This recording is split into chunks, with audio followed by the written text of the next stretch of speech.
Mis amados hermanos, familia, amigos, qué gusto, qué placer es saludarlos nuevamente, aunque estaría mucho mejor saludarlos de manera personal, pero este es el medio por el que tenemos la oportunidad de hacerlo en estos momentos, así que por favor sean todos bienvenidos a la lectura de las Escrituras versículo a versículo. La semana pasada leímos el capítulo número 23 del libro de los Hechos. Pablo está en medio de muchos problemas ahí en Jerusalén y en este momento está con el tribuno. El tribuno manda a traer al concilio para enfrentar, para confrontar a Pablo con ellos, con el sumo sacerdote, y empieza a hablar Pablo. Les dice que él ha vivido con buena conciencia delante de Dios. Aún no terminaba de decir esto y el sumo sacerdote mandó que lo golpearan en la boca. Pablo se molesta mucho y le grita al sumo sacerdote: Dios te va a golpear a ti también, pared blanqueada, le dice. Cuando se entera que es el sumo sacerdote, obviamente de alguna manera se disculpa y sigue ahí el juicio. Pablo se da cuenta que de un lado están los fariseos, que del otro lado los saduceos, y usa todo el conocimiento que él trae para defender, para distraer un poquito la atención de todo lo que está sucediendo, del motivo por el que lo están juzgando. Entonces empieza a hablar y dice: a mí me están juzgando porque creo en la resurrección de los muertos. Con eso automáticamente se ganó a los fariseos. Los saduceos empiezan a armar un alboroto y esto provoca que el tribuno Lisias rescate a Pablo de ahí. Y bueno, ya cuando está Pablo en su celda, el Señor se le aparece y le dice: Pablo, ten ánimo. Así como predicaste de mí en Jerusalén, es necesario que prediques también en Roma. Y bueno, por ahí también aparecieron 40 personitas que juramentaron bajo maldición no comer y no beber hasta darle muerte a Pablo. Mire qué odio tan grande le tenían a este siervo del Señor, que incluso hacían este tipo de cosas para verlo muerto. Lisias lo que hace es armar prácticamente un ejército para llevar a salvo a Pablo con el gobernador y que allá se le juzgue. Entonces, el día de hoy en el capítulo 24 vamos a ver qué sucede. Pablo está ahí con el gobernador y seguramente va a llegar la gente de Jerusalén para empezar este nuevo juicio. Le pido de favor que vaya por su Biblia o que use su celular. Digo, a mí me gusta más usar el libro, y que tenga listo el capítulo número 24 del libro de los Hechos de los Apóstoles. Si ya está listo, comencemos entonces con la lectura del capítulo número 24.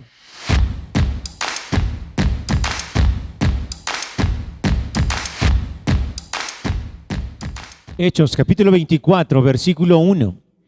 5 días después descendió el sumo sacerdote Ananías con algunos de los ancianos y un cierto orador llamado Tértulo, y comparecieron ante el gobernador contra Pablo. Mire, 5 días realmente son muy pocos días, pero esto nos hace pensar que al sumo sacerdote y al concilio les urgía ya terminar con este asunto y llevar a Pablo a la muerte. Entonces, pasaron 5 días desde que Lisias mandó a Pablo con Félix, e inmediatamente llegó el sumo sacerdote, llegó todo el concilio, pero no llegaron solos. Como este nivel de gobierno ya era más alto, ya era el gobernador, entonces no llegó el concilio solo, trajeron a un orador que en nuestros días le llamaríamos abogado. Entonces llegaron con un abogado, llegaron con una persona muy preparada para poder enjuiciar y para poder culpar a Pablo. Vamos a ver qué dicen en el versículo 2. Cuando este fue llamado, Tértulo comenzó a acusarle. Ven, Pablo, apenas iba entrando y ya me imagino al abogado, ¿no? Inmediatamente señalándolo y acusándolo. Vamos a ver de qué lo acusa. Dice, comenzó a acusarle diciendo, como debido a ti gozamos de gran paz. Bueno, empieza obviamente a hablarle a Félix. Vamos a ver qué le dice. Como debido a ti gozamos de gran paz. Y muchas cosas son bien gobernadas en el pueblo por tu prudencia, oh excelentísimo Félix. Lo recibimos en todo tiempo y en todo lugar con toda gratitud. No, empieza luego. Usted y yo hoy día le diríamos barbero, ¿no? Empieza de barbero, empieza a elogiar al gobernador. Clásico, obvio, él es un abogado, sabe cómo tiene que dirigirse ante las autoridades. Y mire, versículo 4, pero por no molestarte más largamente, te ruego que nos oigas brevemente conforme a tu equidad. Y sigue, ¿no? Sigue con la barba este tal Tértulo, ¿no? Elogiando tanto a Félix. Versículo 5, porque hemos hallado que este hombre, y en ese momento señaló a Pablo, que este hombre es una plaga. ¿Qué le pasa? Empezó con todo este señor. Es una plaga y promotor de sediciones entre todos los judíos por todo el mundo. Wow, o sea, no solamente le está llamando plaga, le está diciendo que él está provocando a los judíos y los quiere llevar a una rebelión contra Roma, porque cuando dice aquí que es promotor de sediciones, habla precisamente de eso, de una rebelión contra el gobierno. Entonces, mire, esto es una acusación bastante seria y fíjese lo que continúa diciendo. Y cabecilla de la secta de los nazarenos. Entonces, ya le llamó plaga, ya le dijo que está incitando o promoviendo rebelión entre todos los judíos de todo el mundo. Y aparte, él es el cabecilla de una secta llamada los nazarenos. Acuérdese que si bien ahorita nosotros conocemos a este grupo como cristianos, en aquel momento eran una secta. ¿Por qué una secta? Porque era una sección dentro de los judíos que ahora creían en Jesús. Entonces, y Jesús obviamente lo conocen como el Nazareno. Esto era una forma despectiva de referirse a Cristo. Era una forma de tratar de humillarlo, ¿no? Porque acuérdese que en uno de los evangelios leímos que decían, ¿acaso puede salir algo bueno de Nazaret? Tratando de humillar así a Jesús. Pero mire, entonces ya le llamó plaga, insisto, promotor de sediciones, cabecilla de una secta.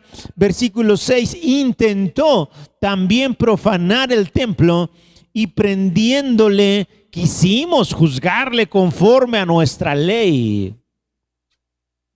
Pero interviniendo el tribuno Lisias con gran violencia le quitó de nuestras manos, mandando a sus acusadores que vinieran a ti. Tú mismo, pues, al juzgarle, podrás informarte de todas estas cosas de que le acusamos. Versículo 9, los judíos también confirmaban diciendo ser así todo.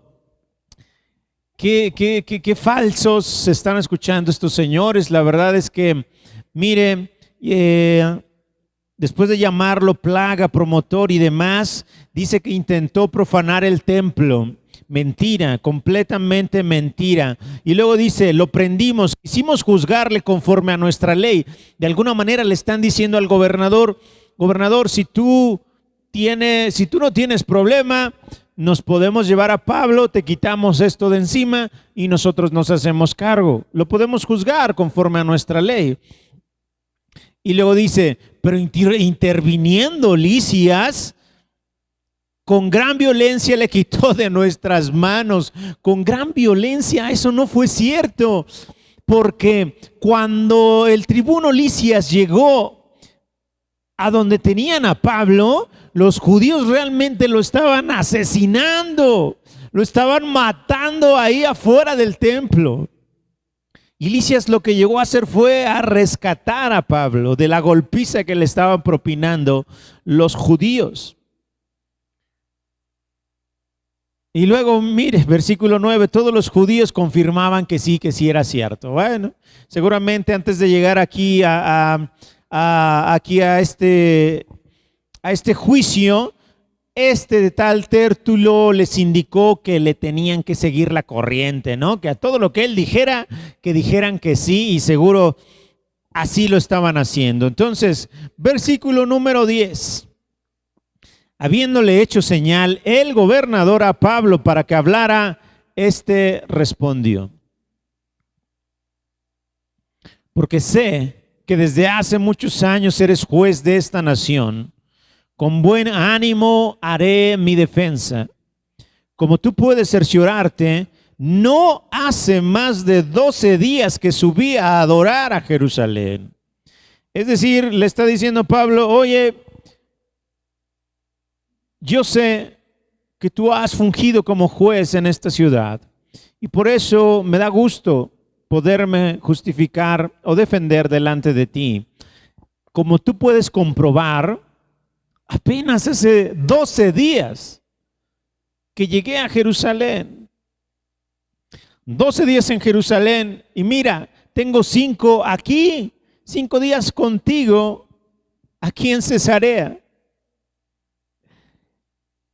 Versículo 12, y no me han hallado disputando con ninguno, ni amotinando a la multitud, ni en el templo, ni en las sinagogas, ni en la ciudad.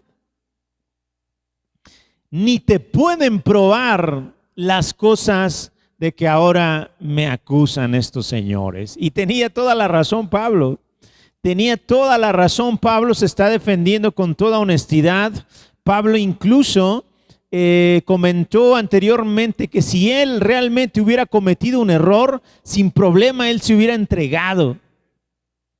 Pero aquí le está comentando a Félix: Félix, nada de lo que los señores acaban de decir pueden probarlo. Y tenía toda la razón. Versículo 14, pero esto te confieso, que según el camino que ellos llaman herejía, así sirvo al Dios de mis padres, creyendo todas las cosas que en la ley y en los profetas están escritas, teniendo esperanza en Dios, la cual ellos también abrigan, de que ha de haber resurrección de los muertos, así de justos como de injustos.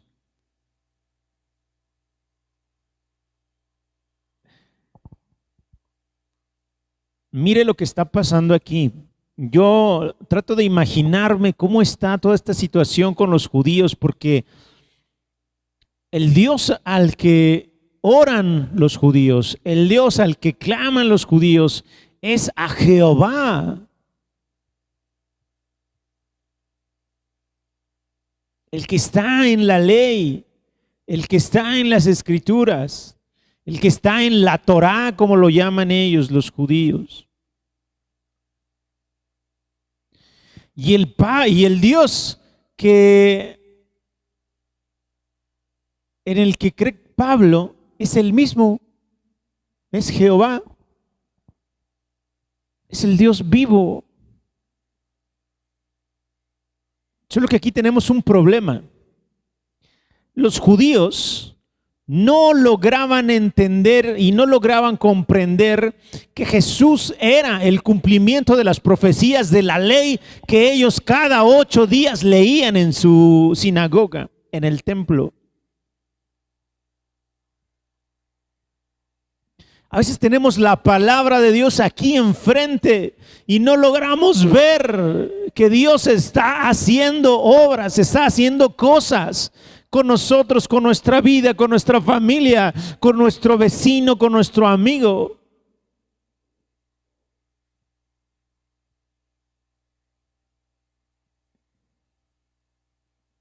Y Pablo, teniendo las mismas escrituras que los judíos, él logró ver, gracias a un encuentro que tuvo con Jesús, él logró ver que las escrituras ya habían hablado de que Jesús iba a venir y de que iba a caminar entre los hombres. Dios haciéndose carne, caminando entre los hombres, crucificado en un madero y resucitado al tercer día. Entonces Pablo les está hablando de alguna manera de todo esto. Yo tengo la misma esperanza que ellos. Y luego fíjese lo que dice en el versículo 16. O sea, yo tengo las mismas escrituras que ellos, yo leo las mismas escrituras que ellos, yo oro al mismo Dios que le oran ellos. Creo en la resurrección de justos y de injustos, y por eso, versículo número 16, y por esto procuro tener siempre una conciencia sin ofensa ante Dios y ante los hombres. Mire qué impresionante lo que nos acaba de decir Pablo.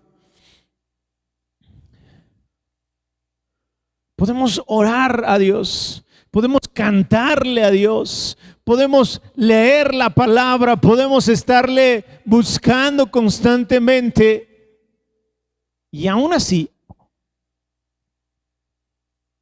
andar por la vida como si ni existiera Dios.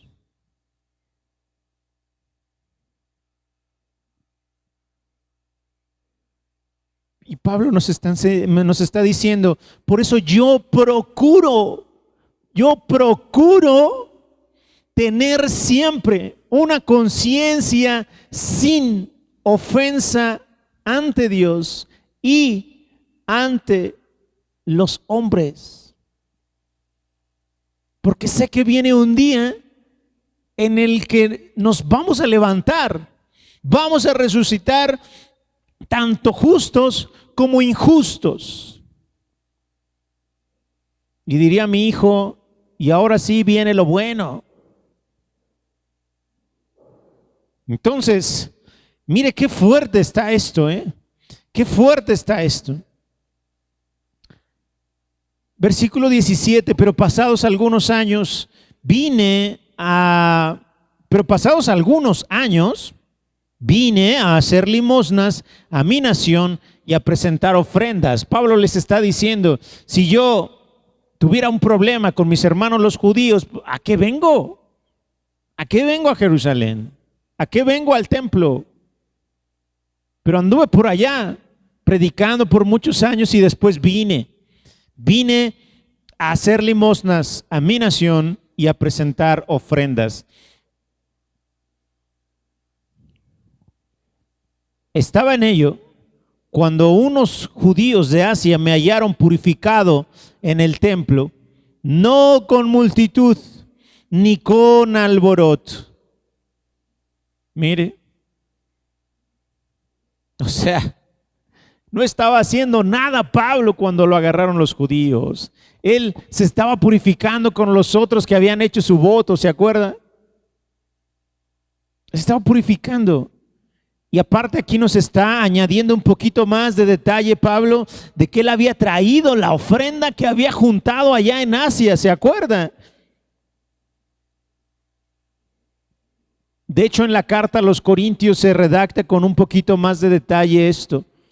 Habla Pablo de esa ofrenda que están juntando para traerla a Jerusalén. Entonces, en este viaje a Jerusalén, Pablo trae esa ofrenda y estaba en eso cuando los judíos arremetieron contra él. Versículo 19, ellos deberían compadecer ante ti y acusarme si contra mí tienen algo. ¿Quiénes ellos? Pues bueno, los que estaban ahí, los judíos de Asia que lo vieron ahí a Pablo en el templo. Ellos deberían estar ahí acusándolo a él y no estas personas que no tienen ni idea de lo que había pasado.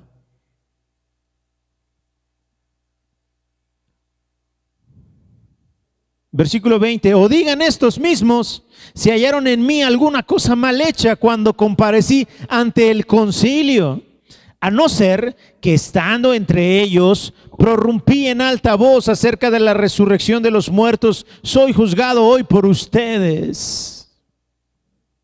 Pablo dice, no, es que, a ver, no tienen pruebas de lo que están diciendo. Yo estaba en el templo, estaba purificado, vine a hacer unas ofrendas. Estaba ahí con unos judíos de Asia. Y estando en ese momento vienen y me agarran. Me empiezan a golpear. Ellos saben que cuando me presentaron delante del concilio, yo me porté intachablemente. Bueno, a menos que me quieran juzgar porque sí dije algo de la resurrección de los muertos y se armó el alboroto. No era razón para juzgarlo. Esa no era razón para juzgarlo, por eso Pablo lo menciona de esta manera. Versículo 22, entonces Félix, oídas estas cosas, estando bien informado de este camino, les aplazó, diciendo, cuando descendiere el tribuno Lisias, acabaré de conocer su asunto.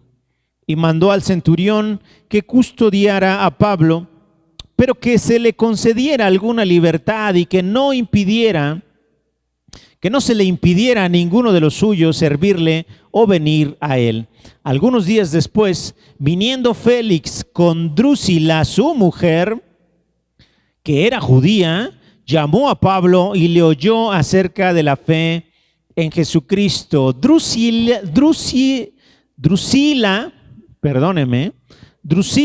la mujer de Félix, el gobernador, no lo va a creer usted, pero ella es hija de Herodes, el que mandó matar a espada a Jacobo.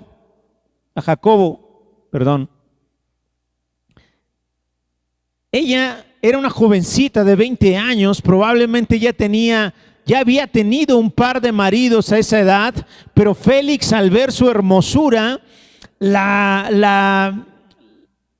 no sé si la obligó o la convenció más bien de dejar a su esposo y ahora venir y ser esposa de él. Entonces, mire, versículo 25, están ahí los dos, está Félix y está Drusila delante de Pablo y él empieza a disertar. Versículo 25, pero al disertar Pablo acerca de la justicia, del dominio propio y del juicio venidero, Félix se espantó, pues cómo no.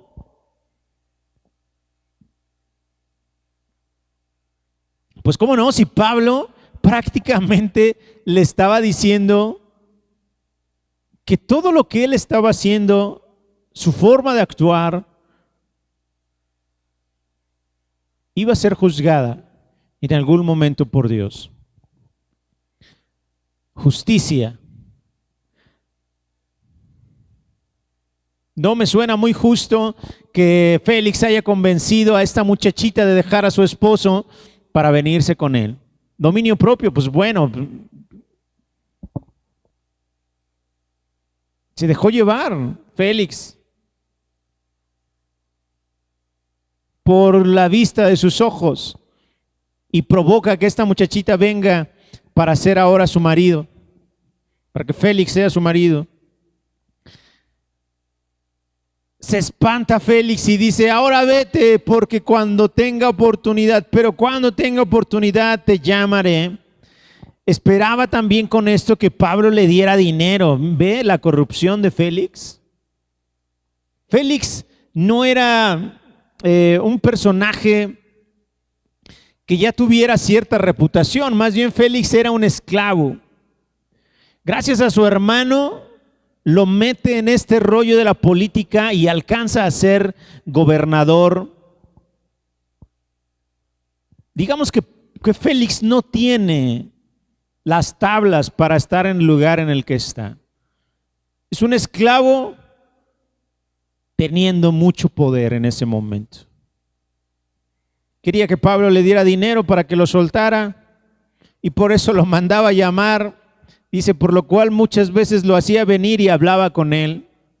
Entre que le interesaba conocer lo que le decía Pablo y entre que a ver si lo convenzo de que me dé un poco de dinero para soltarlo. Pasaron 2 años, dice el versículo 27. Pero al cabo de 2 años recibió Félix por sucesor a Porcio Festo, y queriendo Félix congraciarse con los judíos, dejó preso a Pablo. Aquí termina el capítulo número 24.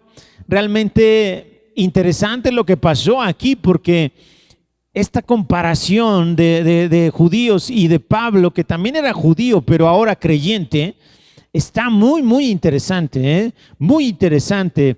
Ambos con las mismas, con los mismos fundamentos, digamos, pero unos necios completamente y el otro bastante humilde y creyendo en la palabra, en las escrituras, y procurando tener una conciencia limpia delante de Dios y delante de los hombres. A los judíos, no les importaba su conciencia. Lo único que les importaba eran sus ritos y sus leyes que habían alterado y ya no tenían nada que ver con lo que había escrito en la palabra de Dios. ¿Qué le parece si oramos para que podamos ser así? Si ya tenemos las escrituras, si ya tenemos acceso al Padre, si ya tenemos acceso a una congregación, acceso a la oración, que ahora nosotros procuremos tener una conciencia limpia delante de Dios y delante de los hombres. Padre, muchas gracias por este tiempo. Gracias por tu palabra. Gracias, oh Padre Santo, por lo que tú nos muestras mientras leemos esto, que es historia, pero que en esa historia tú siempre tienes algo que enseñarnos. Te agradecemos, Padre, y nos ponemos en tus manos. En el nombre de Jesús, ponemos a todos nuestros familiares y amigos que están pasando por una situación difícil. Te rogamos que tú les des consuelo, que les des fuerza y que les des ánimo, Padre Santo, que ellos puedan ver y sentir que tú estás con ellos siempre. En el nombre de Cristo Jesús, muchas gracias. Amén y amén.